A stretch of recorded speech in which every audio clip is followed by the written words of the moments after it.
त्या ठिकाणी आपण क्वेश्चन नंबर 27 सॉल्व करणार आहे. An unknown resistance R1 is connected in series with a resistance of 10 ohm. This combination is connected to one gap of meter bridge while a resistance R2 is connected in other gap. तर एक unknown resistance आहे R1, त्याच्या सिरीजमध्ये 10 ओहमचा resistance connect करायचा. ही combination एका गॅपमध्ये आपल्याला connect करायचं, एक तर राईटमध्ये कनेक्ट करा नाही तर लेफ्टमध्ये. दुसऱ्या गॅपमध्ये R2 इतका रेजिस्टन्स कनेक्ट करायचा आहे. जो बॅलन्सिंग पॉइंट आहे तो 50 सेंटीमीटर इतका भेटणार आहे. Now when the 10 ohm resistance is remove, the balance point shift to the 40 centimetre. जर जो 10 ओहमचा रेजिस्टन्स जर तुम्ही काढून टाकला, बॅलन्स पॉइंट 40 सेंटीमीटर इतका असेल.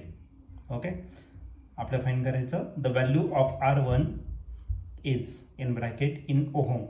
ओके, तर रेजिस्टन्स R1 ची व्हॅल्यू आपल्याला या ठिकाणी फाइंड करायचं. तर याचे 4 ऑप्शन दिलेले आहेत. त्यापैकी पहिलं जे ऑप्शन आहे ए ते आहे 60, बी ऑप्शन आहे 40, सी ऑप्शन आहे 20 आणि लास्ट डी ऑप्शन आहे 10. तर या 4 ऑप्शनपैकी या क्वेश्चनचं करेक्ट आन्सर काय असलं पाहिजे, तर त्यासाठी आपण याला सॉल्व करूया आणि मग डिसाईड करूया. तर या क्वेश्चनमध्ये आपल्याला अननोन रेजिस्टन्स दिला आहे R1, त्याला सिरीजमध्ये कनेक्ट करायचं आहे 10 ओहम रेजिस्टर. हे कॉम्बिनेशन आपल्याला कनेक्ट करायचं मीटर ब्रिजच्या एका गॅपमध्ये आणि दुसऱ्या गॅपमध्ये R2 एवढा रेजिस्टन्स कनेक्ट केलेला आहे.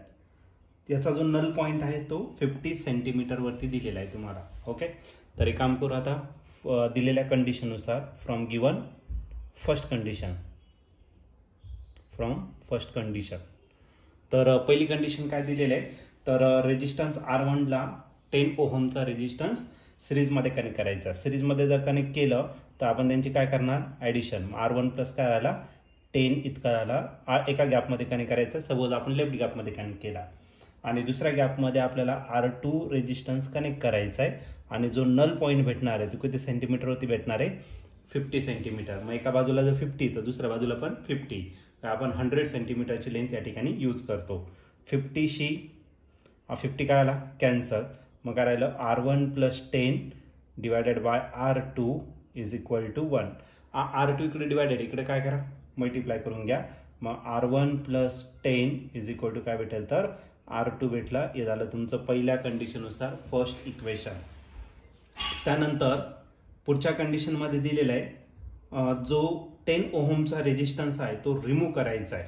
ओके, मग फ्रॉम सेकंड कंडिशन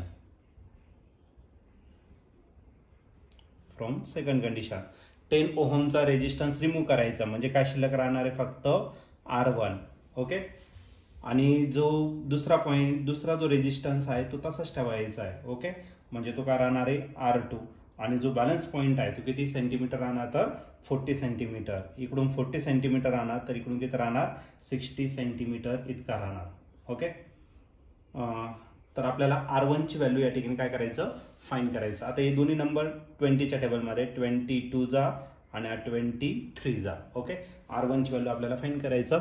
मग एक काम करा, R1 तसंच राईट करा आणि R2च्या जागी R1 ची व्हॅल्यू किती येते, R1 प्लस 10 आणि या ठिकाणी जो रिमेनिंग राहिला तो 2 अपॉन किती राहिला, तर 3. आता कुठून आलं, तर फ्रॉम इक्वेशन 1 वरून आपण याला राईट करू शकतो. याने याला मल्टिप्लाय करा आणि याने याला मल्टिप्लाय करा. 3ने जर याला मल्टिप्लाय केलं तर भेटेल 3R1 आणि 2ने याला मल्टिप्लाय करायचं 2 इन ब्रॅकेट R1 प्लस 10. मग झाला 3R1 इज इक्वल टू 2ने जर मल्टिप्लाय केलं 2R1, 2 10 चा किती राहिला 20. प्लस 2R1 इकडे काय करा मायनस.